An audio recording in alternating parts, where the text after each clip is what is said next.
अपना सेल्फ कीजिएगा unit number 1। पहले ना आप लोगों ने इस तरीके से ना अपना गाइडेंस है ना यूनिट फाड़ लेना है, ठीक है। इस तरीके से बंदे कहता है कि छोटा सा होता है ना, तो बंदा कहता है कि चलो छोटी सी चीज़ आसानी से हो जाएगी, बड़ी गाइडेंस नहीं पड़ी जाती। तो सबसे पहले हमारे पास ना सेल स्टार्ट करने से पहले हमारे पास हमें ना पहले सेल थ्योरी के बारे में बताना चाहिए क्या होती है, फिर हमें ना फंक्शनल ऑर्गेनाइजेशन बतानी चाहिए कि सेल मिलकर टिश्यू बनाता है, टिश्यू मिलकर ऑर्गन मिलकर ऑर्गन सिस्टम, और ऑर्गन सिस्टम में क्या जाते हैं, स्केलेटल एंड मस्कुलर सिस्टम आता है।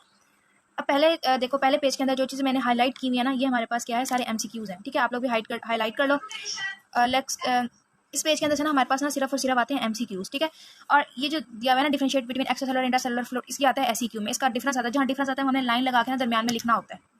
ओके बच्चों, नेक्स्ट पेज में हम लोगों ने क्या करना है, स्टार्ट में ना उन्होंने इंट्रासेलुलर एक्स्ट्रासेलुलर का बताया है कि इनमें ना क्या दो चीज़ें आती हैं। आप लोग ये पैराग्राफ पढ़, उसके बाद हमारा होम्योस्टेसिस वाला टॉपिक आ जाता है और हम लोगों ने ये टॉपिक सारा करना होता है, ठीक है।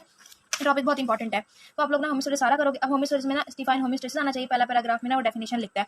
उसके बाद नेक्स्ट में ना इस वाले पैराग्राफ में वो डिजीज़ के बारे में की डेफिनेशन बताता है और डिजीज़ हमारे पास डिफाइन आती है। नेक्स्ट एक्स्ट्रासेलुलर फ्लूइड, ये सारी बातें ना आप लोग ना इससे बहुत अच्छे तरीके से समझ सकते हो डायग्राम से। तो आप लोगों ने डायग्राम अच्छे तरीके से करनी है। जिसने फिजियो में डिस्टिंक्शन लेनी है वो इन डायग्राम के नीचे वाली लाइंस कुछ भी नहीं छोड़ेगा और ना ही कोई डायग्राम छोड़ेगा।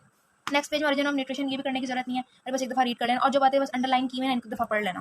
फिर हम आ जाते हैं नेक्स्ट पेज के अंदर। नेक्स्ट पेज के अंदर उनसे किडनीज का फंक्शन बताया हुआ है, ये करना है, ये बताया हुआ है कि किस तरीके से उसका ना BP मेंटेन होता है। फिर लिवर वाली बातें पढ़ने, रेगुलेशन ऑफ बॉडी फंक्शंस, इसमें कुछ भी करने की ऐसी जरूरत नहीं है, ना प्रोटेक्शन करने की जरूरत है। अब ये कंट्रोल सिस्टम ऑफ जो बॉडी हम लोगों ने सारा बहुत अच्छे तरीके से करना है, क्योंकि ये हमारा करिकुलम का पार्ट है। नेक्स्ट में ना एग्जांपल देता है कंट्रोल सिस्टम की, तो आप लोग ना इसमें कोई एक एग्जांपल कर लेना और oxygen buffering function of haemoglobin वाली कर लेना। नेक्स्ट या ये कर लेना, ये रेगुलेशन ऑफ आर्टिरियल BP कर लेना। अगर रेगुलेशन ऑफ आर्टिरियल BP करोगे तो आप लोगों को फीडबैक में भी हेल्प करेगी।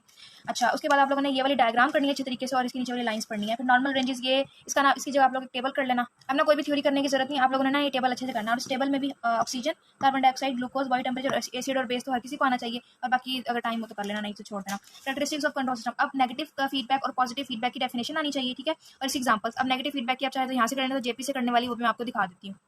फिर next gain of the control system की पहले 3 लाइन में डेफिनेशन लिखी हुई है, नहीं चाहिए, इसका ना हमारे पास फॉर्मूला आना चाहिए, और फॉर एग्जांपल जो इसकी दी एक एग्जांपल आनी चाहिए।